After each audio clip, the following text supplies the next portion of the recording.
Good morning, everyone, and welcome to the virtual Northern Business Achievement Awards.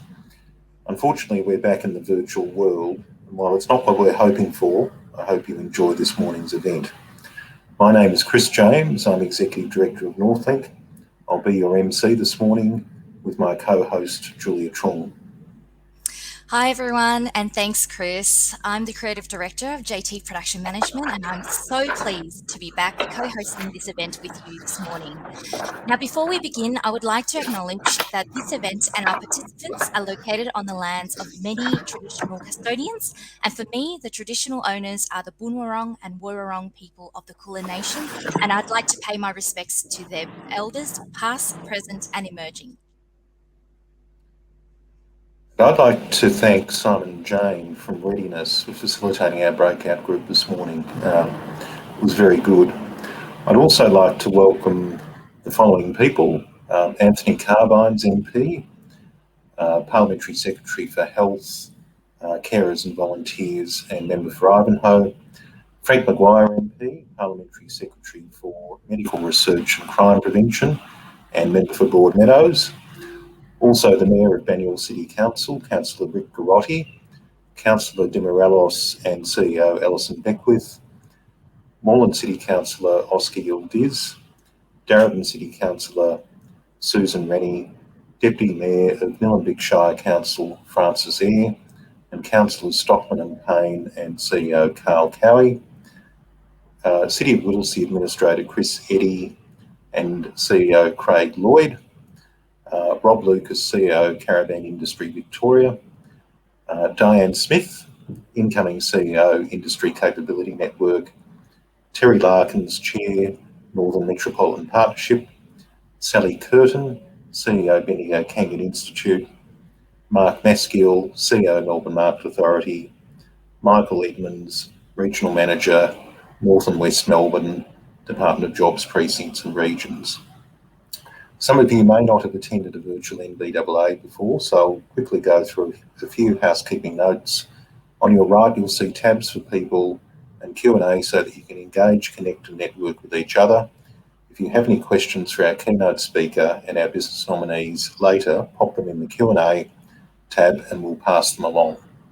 If you need help at any time, please go to the People tab and start a chat with our event support team. Today's event is being brought to you by two of our council hosts, Banyule City Council and the City of Darebin. I'd like to now present some exciting updates from both of these great municipalities. First, from Banyule City Council.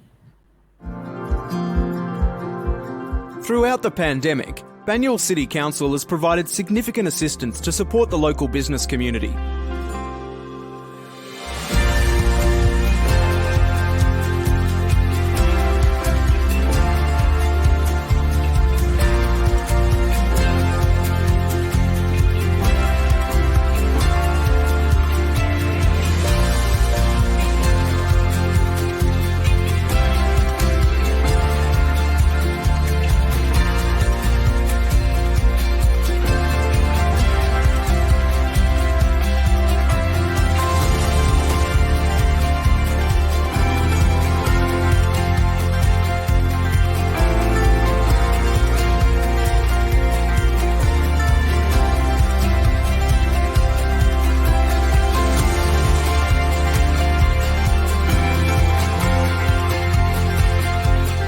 No matter what the future holds, Banyule City Council will continue to support and stimulate a vibrant and resilient local economy.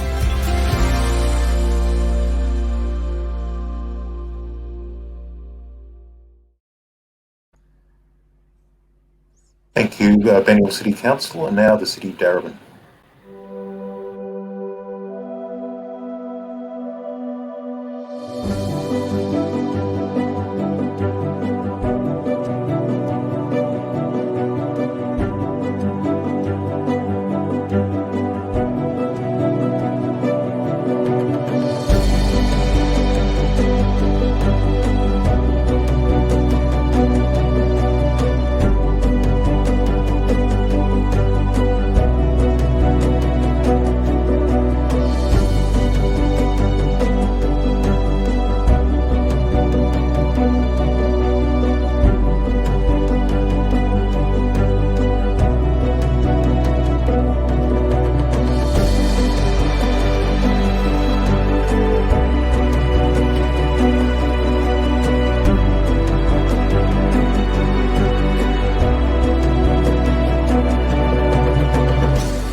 Thank you to both councils for those great updates.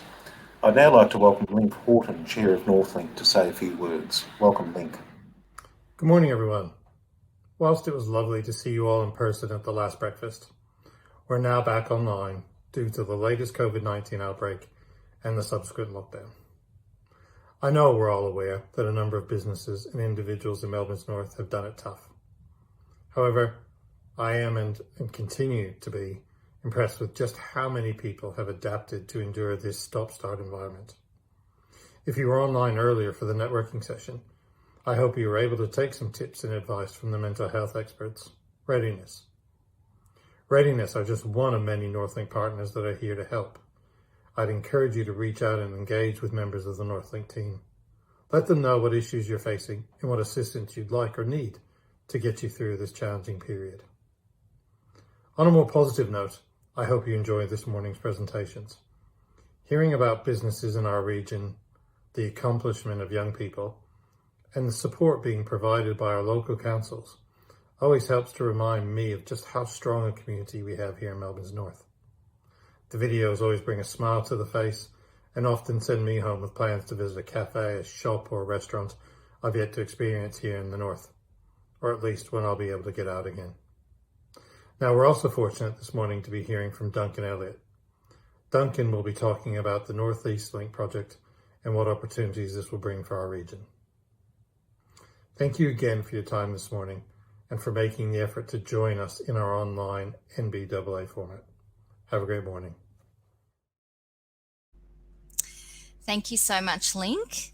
Now, Northlink is doing a great job working with councils, industry, health and education across the region on the economic development front.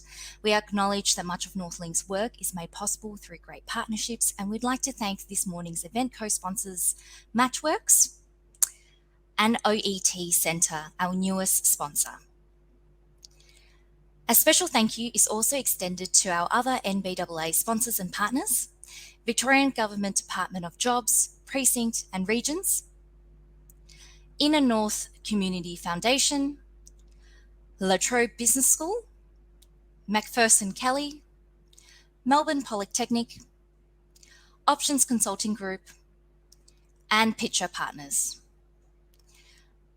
We are very grateful for the ongoing support we receive from our sponsors and partners, and we really greatly value their contribution to make this event successful. Thank you, Julia. And now it's my great pleasure to introduce our guest speaker this morning. Duncan Elliott is the Chief Executive Officer of the North East Link project. Duncan was appointed this special purpose project back in April 2017. The North East Link will finally complete the missing link in Melbourne, building the freeway link between the Metropolitan Ring Road at Greensborough and the Eastern Freeway. Along with the Level Crossing Removal Project, Rail Projects Victoria, Westgate Tunnel Project and Major Road Projects Victoria, the North East Link project forms part of Victoria's major transport and infrastructure authority. Duncan has also worked for Victoria's State Road Agency, Vic Roads, for 18 years, with his last 5 years as a Regional Director, responsible for road construction, planning and maintenance, both in Metro Melbourne and southwestern Victoria.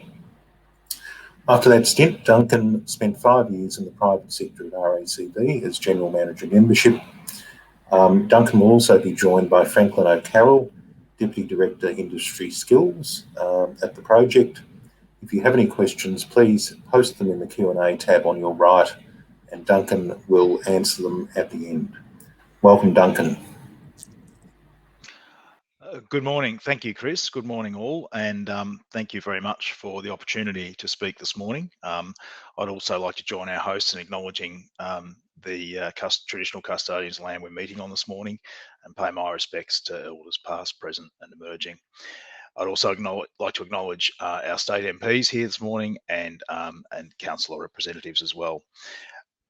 It's hard to believe that last time I spoke to the Northern Business Awards breakfast at Preston was back in middle of 2019, and it was a pretty significant event to have in person. So it does feel like some time ago now. So I think, today what I'll cover is a bit about where we're up to, a bit of a quick snapshot of what the project's trying to achieve for those that may not have seen that. And then in the second half of the presentation, Franklin will talk more about some of the skills and job opportunities that and business opportunities that the project will have, and how to get involved in those. Thanks, Emily. So in terms of the project, you can see it's in the light blue there. It's the missing link in our motorway network. A stat that we like to use in the project is that once complete, more than 500,000 Victorian Melburnians will live within 2 kilometres of a northeast link interchange, and that really reinforces to us not only the importance of getting this project right, but in terms of how we build it, and the impacts that are going to be needed to be managed over the course of that build are very significant and challenging for all of us. But once complete, that's the magnitude of the benefits that we see from it. It is really five big parts made up of the most significant tunnels in Victoria, the longest tunnels that Victoria will have under Viewbank and the Yarra River, and out to the south there at just north of the Eastern Freeway.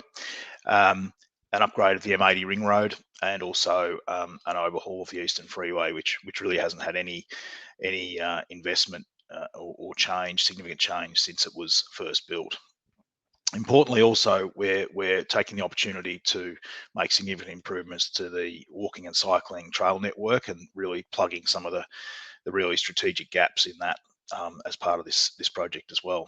Importantly for this morning, this project will create some 10,000 jobs during its delivery phase, and that, I don't think, that's an investment in jobs and an investment in infrastructure in this part of Melbourne that's never been seen before. Huge opportunities. We've already got some 700 or 800 people working on the project as we speak, and that will continue to grow as the project gets into its next stages. Thanks.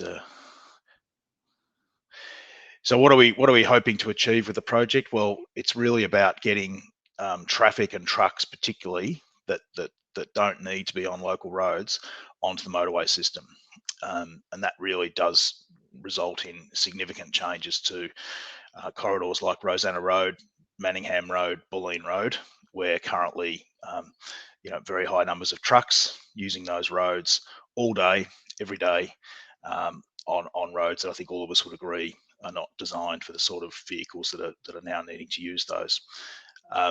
We're seeing significant travel time savings from the project, particularly because of the link between the tunnels. Significant reductions in traffic off those corridors I just talked about, and really, providing those corridors for local trips, as they were designed, more localised trips as they were designed to do. We will also be delivering around 25 kilometres of new shared paths or walking and cycling connections, and as I said earlier, some of those are rather significant in terms of the connection they will provide across some key corridors and the Yarra as well. We expect up to 130,000 vehicles a day will use Northeast Link, and that's dependent on exactly where you are in the corridor, but that's we're designing for up to that volume to use the road over the project life. Excuse me. So if I talk just a bit about where we've got to since last time, we've been on a procurement over the last 2 years, 2.5 years. We've now appointed the preferred builder to deliver the tunnels, design, build, operate the tunnels. That's the biggest contract in the program that we have, and that will be a massive contract, in terms of Victorian infrastructure scale, and that consortium is made up of international tunnel expert builders, companies like WeBuild, Cellini, GS&C out of Korea, Cellini out of Italy, and CPB, local builders already engaged on the project, as well as China State Engineering Construction. So a really significant world-class consortium. We're in the process now of finalising negotiations to award that contract before the end of the year. And as Chris said, that evaluation, the entire excuse me, bit of hay fever this morning. That whole procurement process has been run pretty much in this format. So I think everyone in the room would understand the challenges of that with a project of this scale. But we are close, and we look forward to sharing more news about that. As I said, before the end of the year. Can I have a next slide, please, Emily? Whilst we've been doing that, people in the area would have seen significant work already occurring, work to the value of hundreds of millions of dollars out there, relocating services. We've got 96 utility services that need to be moved to make way for the project, and we do that up front to de-risk the main works, so that when they come in, they get a clear run. So those 96 services extend all the way from the top of the project up near Grimshaw Street, right through along the Eastern Freeway. So significant amount of work that's still ongoing there, and will continue as we move into the next main contract. Another really significant investment we've had to make is that to be able to use some of the areas adjacent to the project to actually build it, we're needing to relocate a number of sporting clubs, and I've just listed there some of the investments that have been made across, Greensborough College, De Winton Reserve, Ford Park, Binnack Park, which are all very, very close now to completion. And I think for those that have had the opportunity to see those investments and the results that have come from them, pretty significant uplift in standard for the pavilions and the facilities that are there for the community, but a necessary investment from our perspective to be able to deliver the project using some of the areas that we've had to occupy during construction, and needing to relocate some of those clubs. We also have just recently started work on a new Bulleen Park and Ride station. This will be the first premium bus station in Victoria, and that work is now underway, and we expect that to be complete late next year. And that's a really exciting investment opportunity for us, and really showcase what the Doncaster busway element of this project will bring to this part of Melbourne. I might just go to the next slide. I think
that's just one of those investments that's resulted in the sorts of facilities you saw on that screen.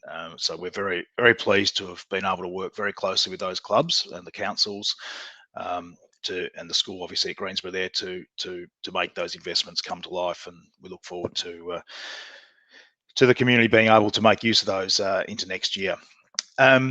I think just lastly, before I hand over to Franklin, just to signal where things are from here, we're working with this bidder, as we said, to finalise the contract award, which, as I said, we expect by the end of this year.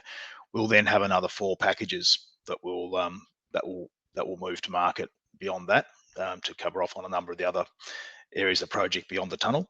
So that procurement will happen over the next 1 to 2 years.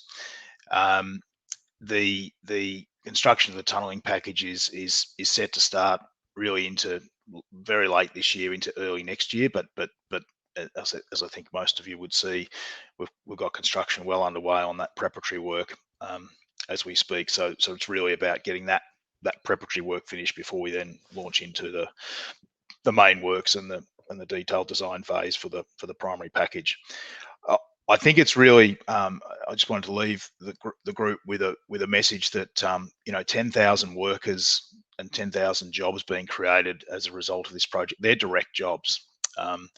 There will be a multiplier effect, obviously, in terms of suppliers, local businesses.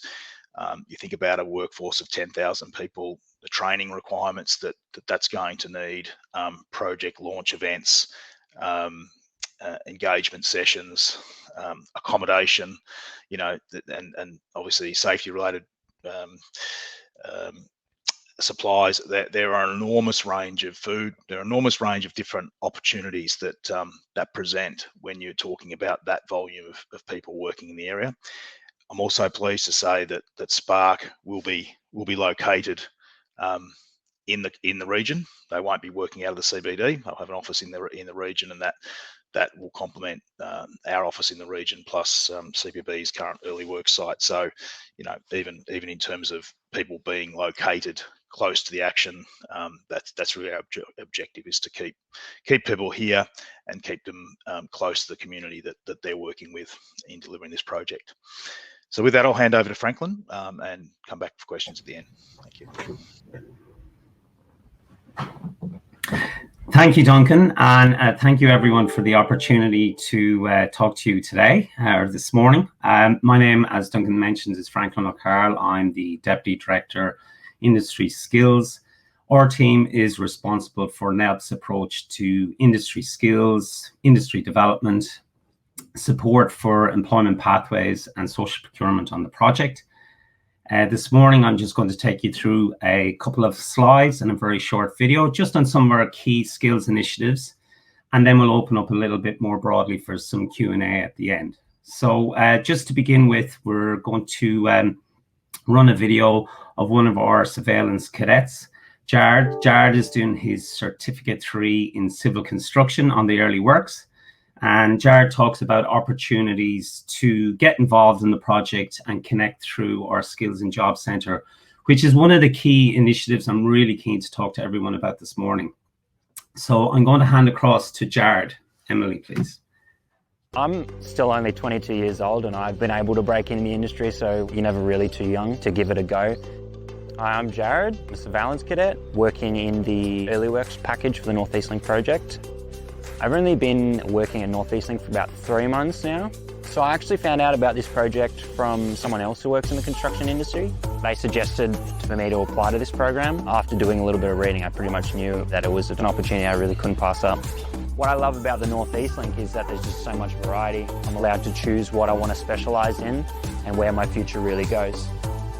The Skills and Jobs Centre would be a great way for people to get more information on the project and get involved, potentially even get a job.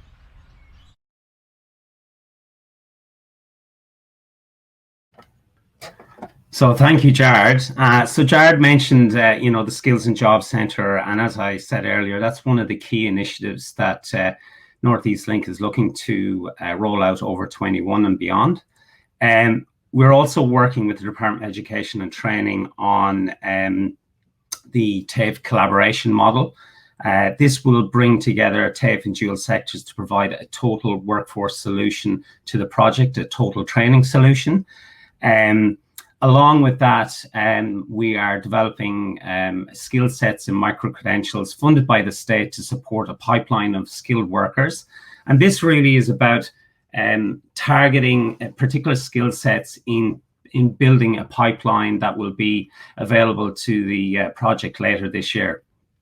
Such disciplines as civil construction, building and construction safety, and even moving into the white collar sort of business skills area, so that we can hit the ground running and we can support this pathway into employment and jobs. And then finally, this year, we were working along with Apprenticeships Victoria, who've just released the Big Build Apprenticeship Programme. And this is targeted specifically at transport and housing projects on big builds right across the portfolio of both transport and the housing area. And this is about providing opportunities for over 1,500 apprentices and trainees access employment opportunities using an employment model with group training companies and TAFEs, where they may start on one project and have a continuity of employment, which will allow them continue and finish their apprenticeship. So they may start on an early works package and finish on one of the secondary or the freeway packages. Next slide, please, Emily. So as I touched on earlier, the Skills and Jobs Centre is in partnership with Apprenticeships Victoria. We will also offer, based at Watsonia Hub, but we'll also offer services through our Bulling Hub to support the Bulling Industrial Precinct. And it'll interconnect with over 20 skills and job centres across the state, working with our TAFE partners. So this is a very exciting initiative. We launched on the 13th of July at Watsonia and had over 150 people in 3 days. So there's a lot of pent-up demand and interest in the community. Unfortunately, with COVID and lockdowns, we're now working in a virtual world. The Skills and Job Centre itself provides an integrated recruitment, employment and training approach to support job seekers, workers or existing workers, businesses and social enterprise access employment opportunities, training opportunities and other opportunities to support engagement with social enterprises. It delivers targeted services, career advice, career building, resume development and preparation, and we also have access to an expression of interest, which is like a jobs board, which will allow people to access both NELP opportunities, but also opportunities right across the Big Build portfolio. So it's a very exciting initiative that we look to, I suppose, integrate with our preferred bidder later, or preferred partner later in the year. Next slide, Emily. So I suppose Duncan spoke about this, and it's all underpinned by the opportunities to create employment. Over the next 7 years, there will be opportunities for over 10,000 people, and indirectly, as a consequence of the project, up to 30,000 jobs over that period.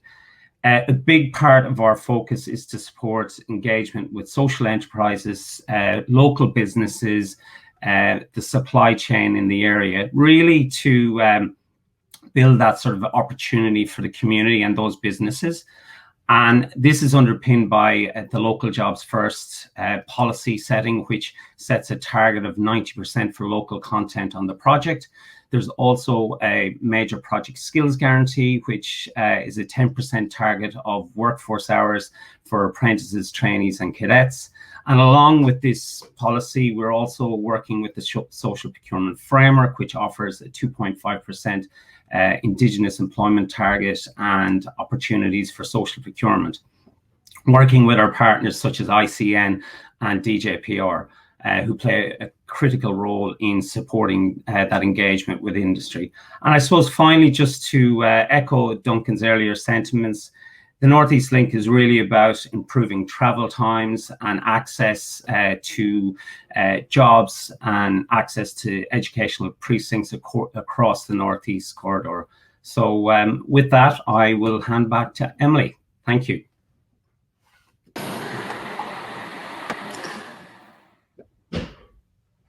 Thank you, Duncan, and thank you, Franklin. I suppose as someone who's always lived close to the project area, also growing up and working in the region, I can see the benefits as a road consumer, and I've noticed the traffic on Rosanna Road and Greensboro Road progressively getting worse over the years, and more trucks. So we can see the benefits as road consumers. But as you say, there are benefits from the skills and employment point of view, but also the business point of view as well. How can local businesses get involved with this project? So the best way there, Chris, is to register with the Industry Capability Network, the ICN, and I might get someone to put the web address for that on the chat for this forum this morning. We've already had some 600 businesses register an interest for the project in that via that system, and I'd really encourage people to do that. I think the real opportunity is now coming. I mean, the early works program has been very significant for us, but it's largely been delivered through service authorities and through our subcontractors there. But as we move into the next phases, where we're talking about far more people coming onto the project to work and to live locally and so forth, those opportunities really will grow significantly from here on. Oh, that's great. Thanks, Duncan. We have a question from Philip O'Brien from the City of Darebin. He says, here at Darebin, we're coordinating and harnessing the myriad of employment services. How do we engage with the project to make sure we can get local people into these jobs, particularly disadvantaged people? Yeah, I think, thanks, Philip. I think we'll be able to say a lot about local opportunities for workers and particularly disadvantaged when we award the contract. As Franklin said, there's been quite a lot of policy settings that have been mandated in that contract. I'm pleased to say that that what happens when we do that is that because we're in a competitive process, the two consortium that were duking it out to win the chance to build the project have gone beyond that, and I'm I can't say too much. So obviously we haven't finalised the contract, but I think there will be significant pathways for various groups in the community, disadvantaged youth, for example, priority job seekers. We have a priority job seekers program for any of the businesses in Banyule, for example, that we need to acquire that workers are displaced from will be classified as priority job seekers. So I think if Philip and others can bear with us until we award the contract, we'll make those pathways very clear. That's great. Thanks, Duncan, and Northlink also. Chris, just to add to Duncan, we at the Skills and Jobs Centre, there's an opportunity for people to pop in when we're open, hopefully at some point, but we offer the services virtually, so we get a lot of interest from the community asking about job pathways and job employment opportunities. So that service will continue over the next few months as we get ready to, I suppose, deliver the road later this year. So and tunnel, should I say? But yeah, there's lots of opportunities to connect. We have an outreach program as well. We've got a team that support outreach to the community, and we'll continue to run events over the next 6 months just to make sure we're engaging people and the information is at hand. No, that's great, Franklin. I think Northlink were looking at offering a tour of the centre to employment service providers. So we'll see where that's at. With the ICN link, I know the incoming CEO, Diane, is in the audience today, and what we'll do is we'll distribute that to attendees after the meeting and to our database. I have another question from Tom. The suburban rail loop has been announced since the project was designed. These major projects cross paths twice. What changes, if any, have been made to the project to accommodate the SRL? Thanks, Tom. I would say that in response to that question, that I can assure Tom that the design integration between the projects has been carefully managed, and obviously we're at a different stage to SRL in terms of a design being largely sort of set in terms of its geometric and its depth, and now moving into a detailed phase, and that's needed to be closely coordinated with SRL as they do their concept development.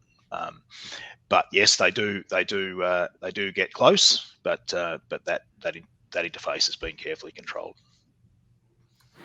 Thanks, Duncan. We have another question from Richard. Are there any updates on the Civic Drive Greensboro bypass intersection? Yes, I think that's the substance of his question. Yeah, the roundabout there at the up near the Polytech. So yes, so that intersection, I think it's fair to say, came through very strongly in the consultation sessions that we ran a couple of years ago, and even more recently, people still coming to our hub and talk about it as a pain point. It's certainly something that was referenced in our business case as a complementary project that would add benefit to the long-term performance of Northeast Link, but it is an independent project, so it is a project that would need to be funded separately it's not in our scope, but I can say we're well aware of it, and obviously that as referencing that in the business case as a complementary project, it's something that's been made clear to obviously government as well, and I know it's certainly an issue that comes up with us frequently as well. But not in our scope. Yeah, no, that's fine. Thank you for that. And I have to say it's not my favourite intersection myself, so I think you'd get similar feedback from me if you asked. Noted. So I'm told that we can circulate more information after the breakfast, but in the meantime, thank you, Duncan and Franklin. Really appreciate your time today. If we have any further questions on notice, we'll forward them to you. But good to see you both, and see you next time. Thanks, Chris, and yes, thanks for the opportunity, and we certainly look forward to another opportunity down the track when we've got the tunnels going. That's great. Thanks for coming today. So now our guest speaker segment is over. We'd like to announce the Young Business Achiever Awards. The NBAA Young Business Achievers are nominated for their outstanding attitude, endeavours and contributions to their organisations. Our Young Business Achiever Awards are sponsored by La Trobe Business School. I'd like to welcome Axel Schultz, Head of Department Accounting and Data Analytics at La Trobe Business School, to present these awards. Thank you for having me, Chris and Julia. It's a pleasure to be here this morning. Our first Young Business Achiever from Banyule City Council is Caleb Ostwald from Verve Collective. Caleb is the founder of social enterprise Verve Collective, an organization which serves the community by providing sustainable living tips, tricks, and products through their eco-store.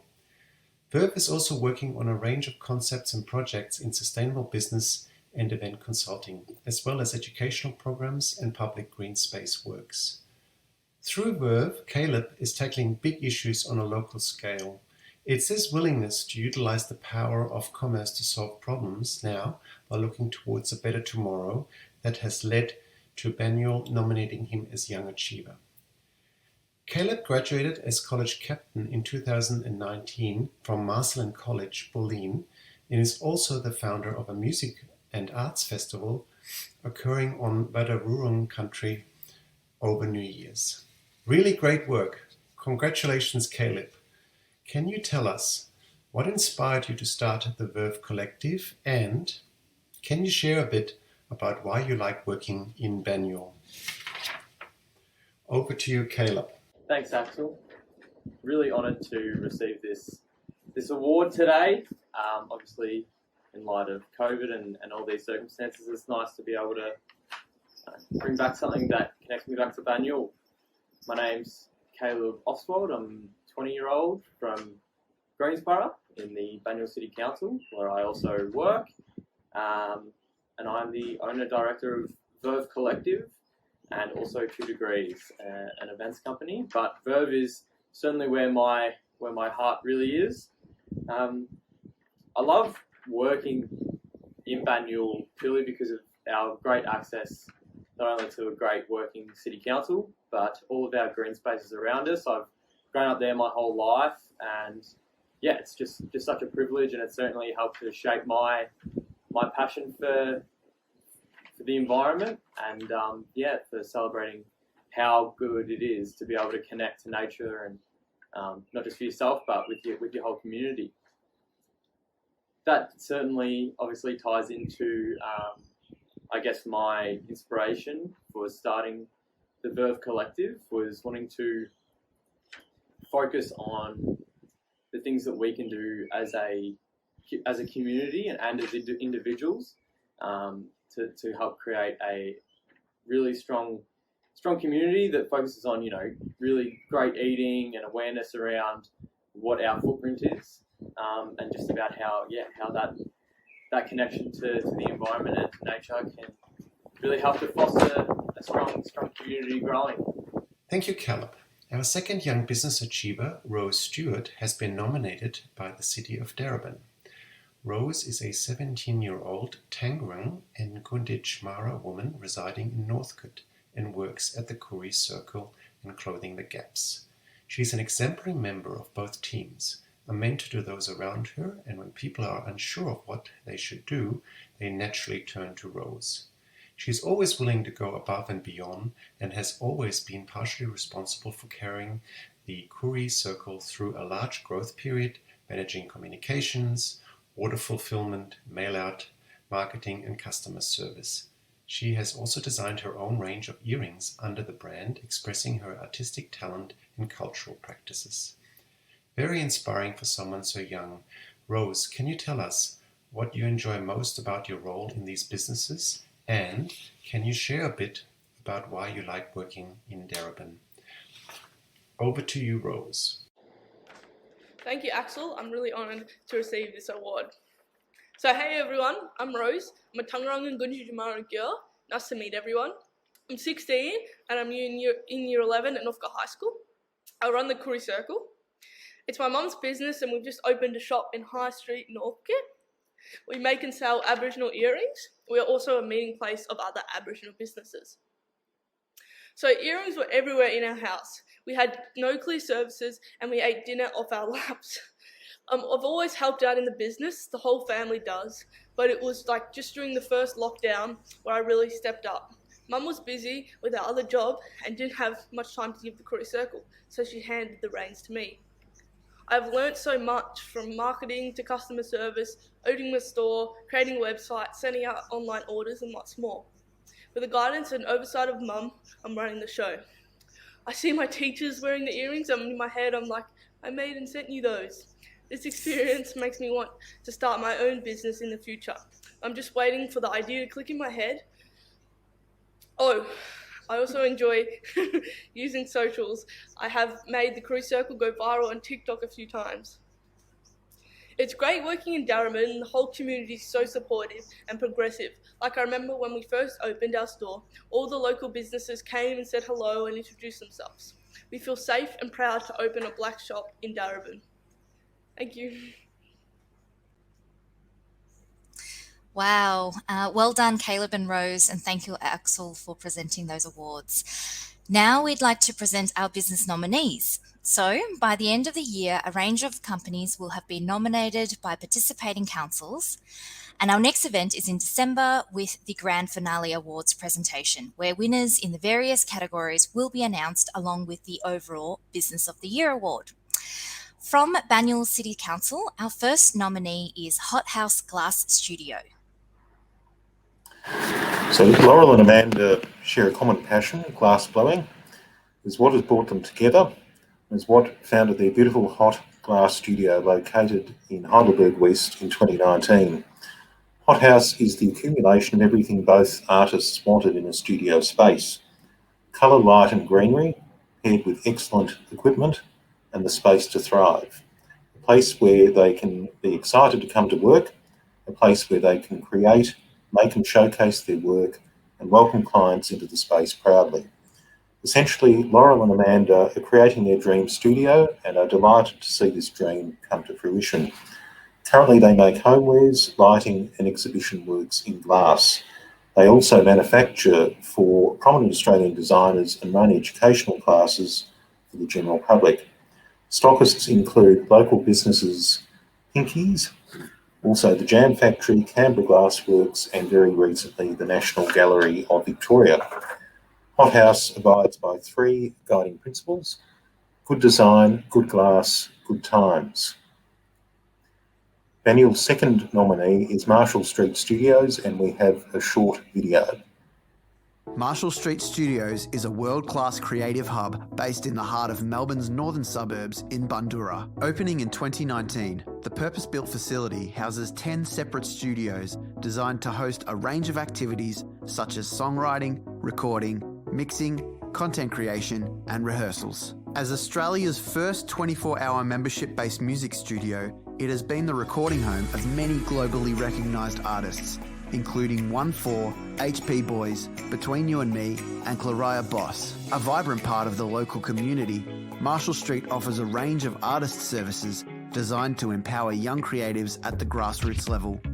From artist coaching and mentoring, to career strategy and development, to school excursions, Marshall Street Studios is the place to be to enhance your learning and grow your music industry knowledge.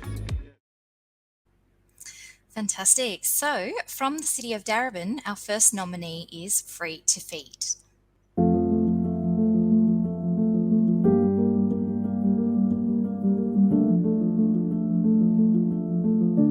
Free to Feed is a social enterprise that provides empowering employment to refugees and people seeking asylum through the delivery of shared food experiences. Working as a cooking instructor was my first job in Australia. At the beginning, it was just looking at it, just some job that earns you some money and you can support yourself financially.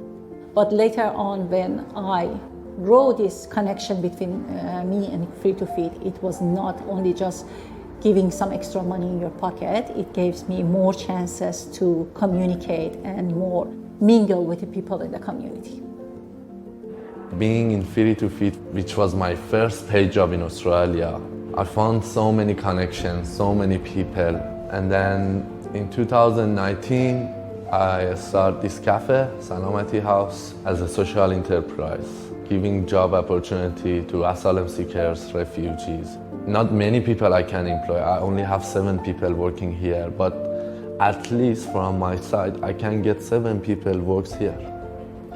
Free to Feed has really been designed to be a stepping stone and a platform for people seeking asylum in our community. So success for us looks like people that are able to fully transition out of our program into steady jobs, the ability to support their families, and the ability to be active agents in creating their own futures and participating in their own community, whether that be through small business creation or just contributing their wonderful cuisine and culture to create a really vibrant ecosystem here in Melbourne.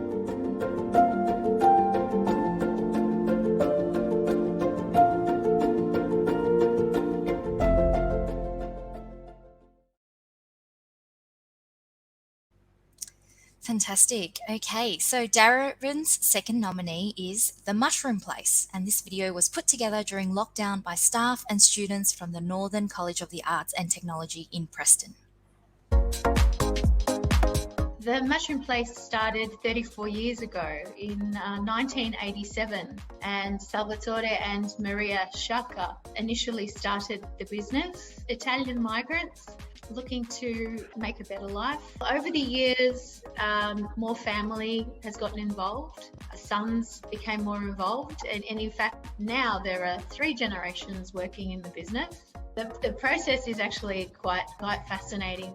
The compost gets delivered to us. We fill our trays and the mushroom beds. And then approximately 6 weeks down the track, those little babies start to pop their heads up, and it just becomes like a beautiful white cloud. We try to harvest and get them out the door within a 12-hour period. We have a really diverse workforce. We've got 9 different cultural groups. Probably, I would say about 98% of our workforce are from non-English speaking backgrounds.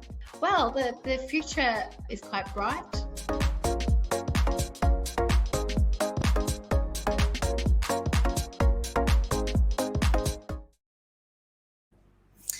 Okay, that was brilliant. Now, unfortunately, Amanda and Laurel from Hot House Glass Studio couldn't be here with us this morning, but I'd like to welcome our other nominees to the screen. So welcome Bennett, Danielle and Nella. Morning. Good morning, everyone. Morning. So let's begin with Bennett from Marshall Street Studios. We've got a couple of questions for you here, Bennett. Can you tell us why you established Marshall Street Studios to begin with and what you have achieved so far? Yeah, definitely. I think starting off why I opened it came more so out of necessity. I think looking back on it, I'll give everyone a bit of context here about me. I didn't finish school. I left school to do my electrical apprenticeship, where I built wind turbines. So I was one of the first apprentices in the world to do their apprenticeship on a completely renewable field, building wind turbines, doing fly in, fly out work. And it was while doing this, like we'd work big weeks, like 100, 110-hour weeks. And in this, there was a realization of I wasn't happy with who I was around. It was being on those construction sites, a lot of toxic masculinity. I didn't enjoy being around these people. So to me, I went, well, I wanted to be around artists. I wanted to be around creatives. I wanted to be around musicians again. So that's where I went back. And then the day I got qualified, I actually quit. I threw my hard hat in the bin and left, moved back down to Melbourne to chase a dream of music.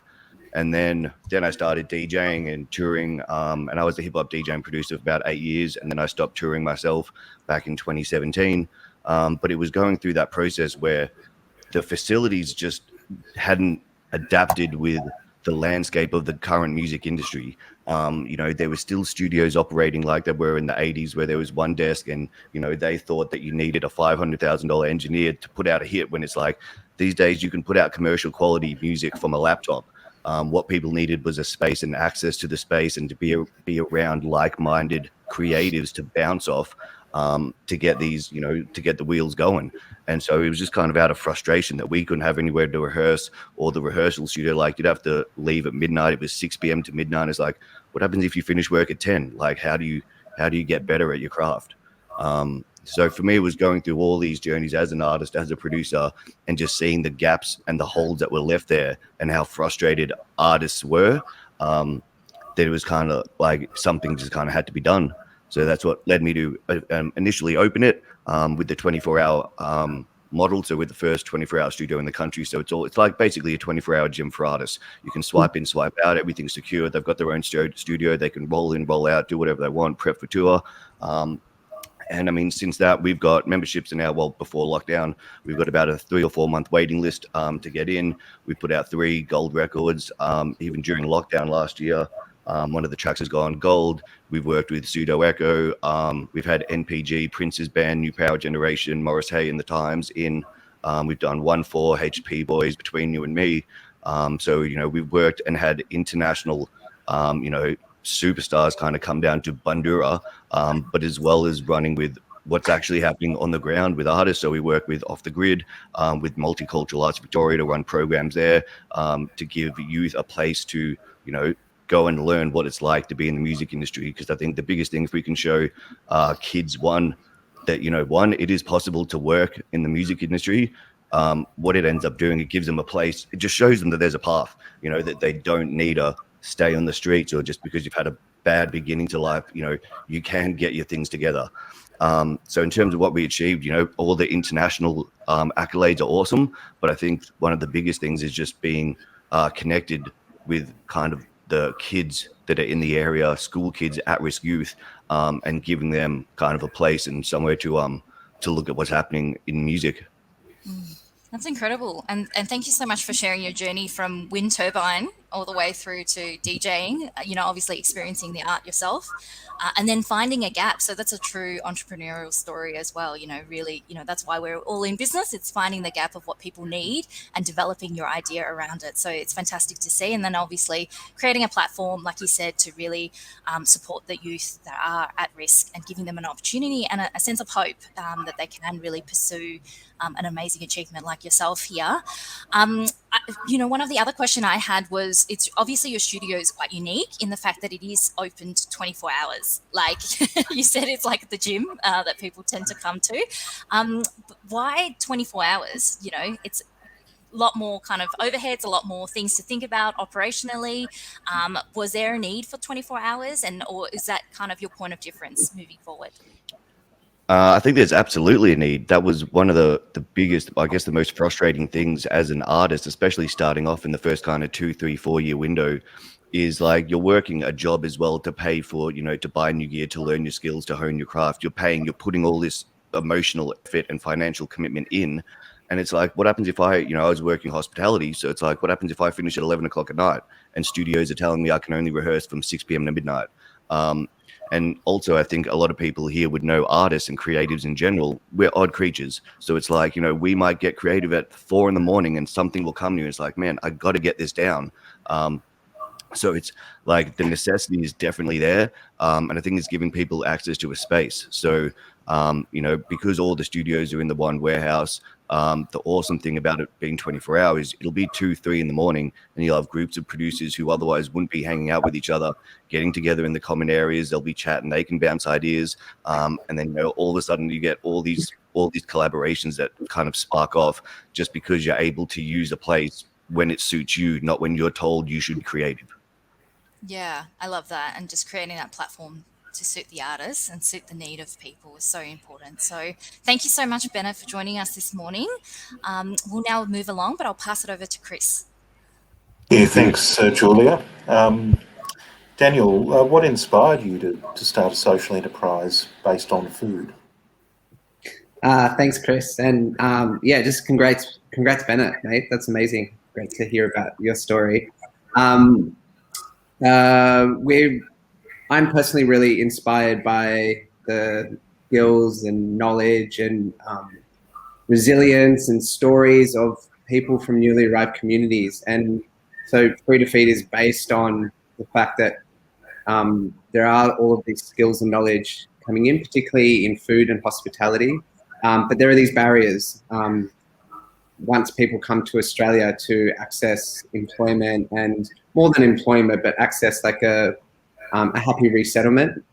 And so we're really proud to kind of sit at the front side of when people arrive in Australia, and we have a trauma-informed training and employment program that sets people up to translate their traditional and innate skills to really like employable skills so they can build a future for themselves in Australia.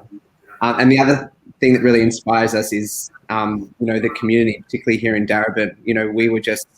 Loretto and I co-founded Free to Feed 5 years ago. It would have just been another nice idea that gets put on the shelf, but we were lifted up immediately as soon as the idea came out by this community around us. So really inspired by everyone that's come along to a cooking class, ordered our catering, volunteered. There are hundreds and hundreds of people.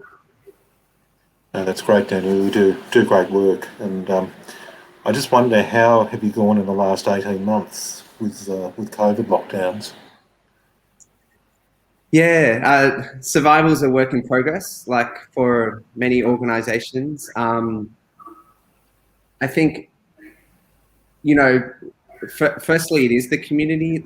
Being a social enterprise, starting with a mission rather than purely being a business, and nothing against businesses, but I think people have an extra intention to keep us alive. And so we have pivoted towards, our bread and butter, our livelihood was, events, interaction, getting together, rubbing skin.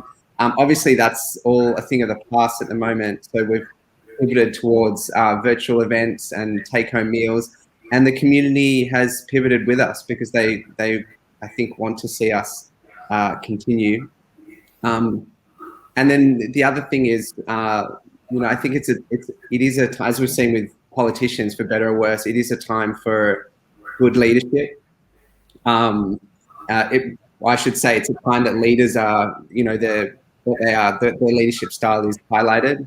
And we have a really great board of directors that mix, that are really powerful people, also very compassionate. I think we have a great CEO, who's my wife, so I'm a bit biased. And it is a time for leadership. I don't have more to say on that because it's not one particular type of leadership, but I think we're blessed with strong leaders at Free to Feed. Thanks, Daniel.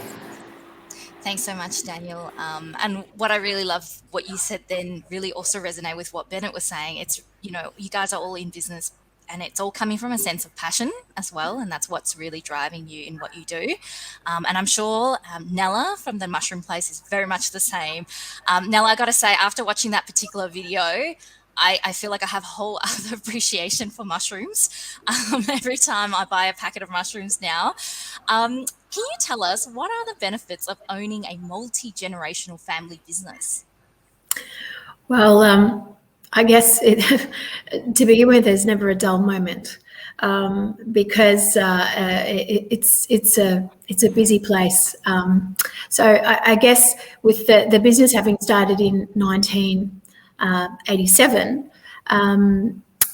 it's just meant that that knowledge, those lessons have been passed on from, well, now it's grandfather to father to grandson and grandchildren.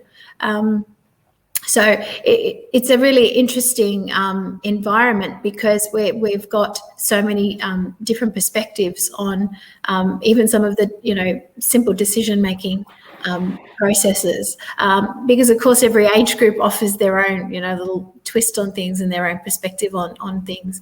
So it's a lot about sharing experiences and sharing knowledge, sharing those values. Not to say that we all agree all the time, but which makes for fun lunchtime or sitting around the table and discussing some of the things that are going on. But I think being part of a business that is really strictly about family, it really means that our employees, we don't see them as employees; they're part of our family.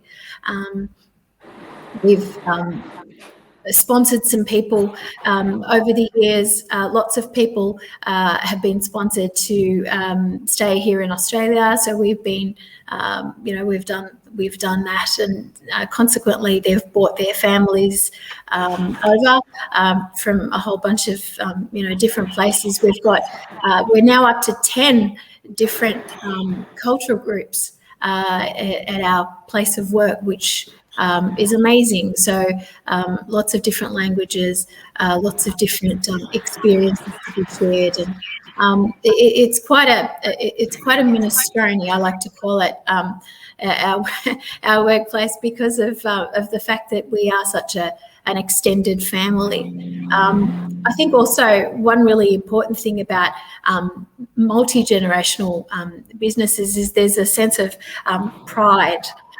Pride in sort of where we started. We started growing 4 ton of mushroom, and 30 odd years down the track, we're up to 60 tons, which is phenomenal growth. Just as far as the quantities, but behind that there's all the infrastructure that's gone into that, and building all of that and creating all of that. So it's a great place to work.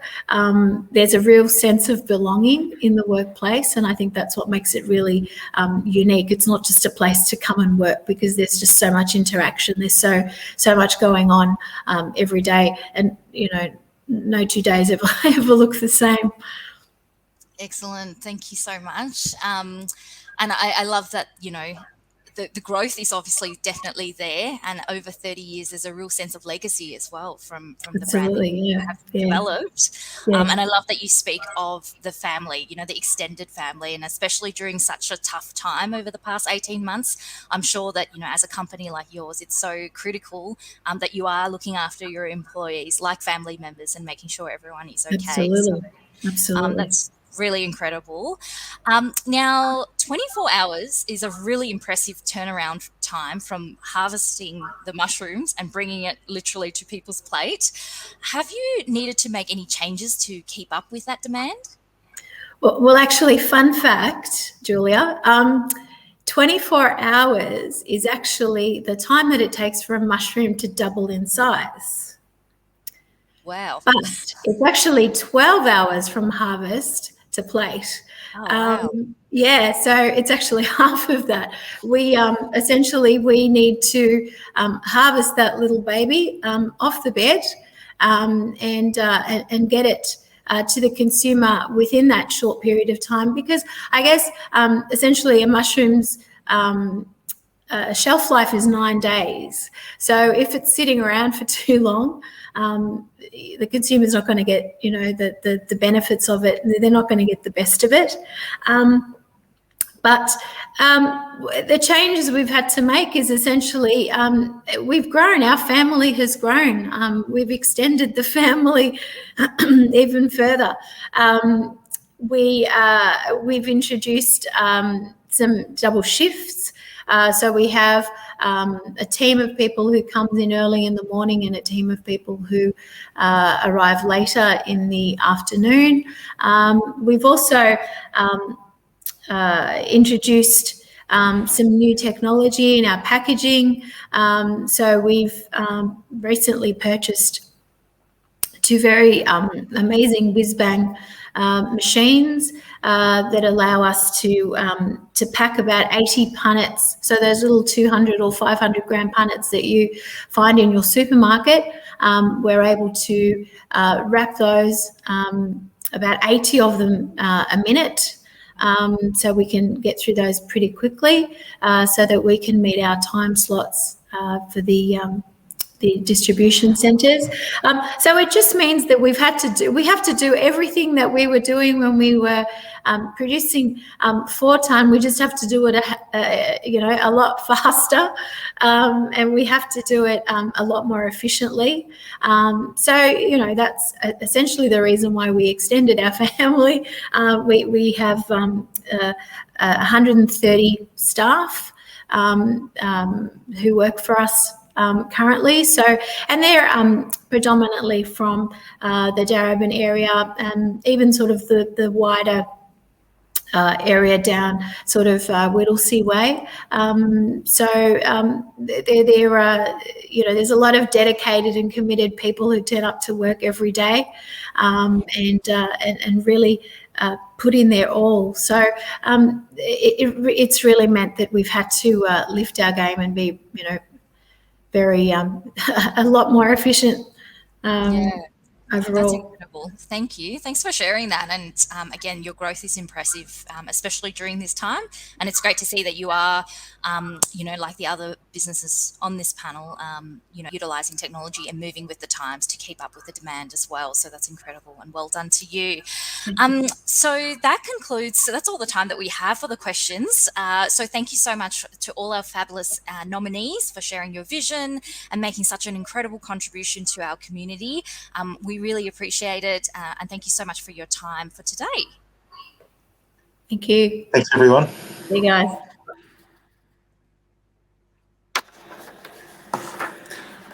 So that brings our event to a close this morning. I'd like to thank you all for joining us. Today wouldn't have been possible without our hosts, Banyule City Council and the City of Darebin, also our founding partners, the 6 councils in Melbourne's north, for embracing the NBAAs and providing valuable publicity. Also our event managers, JT Production Management, our media partner, the Epoch Times, Northlink staff, and also our naming rights award sponsors and partners. Please join me in thanking them all. The grand finale event will be held on Thursday, the 2nd of December, where the business award winners will be announced. Hopefully it will be in person, fingers crossed. I look forward to seeing you all there, whether in person or virtually. Have a wonderful day.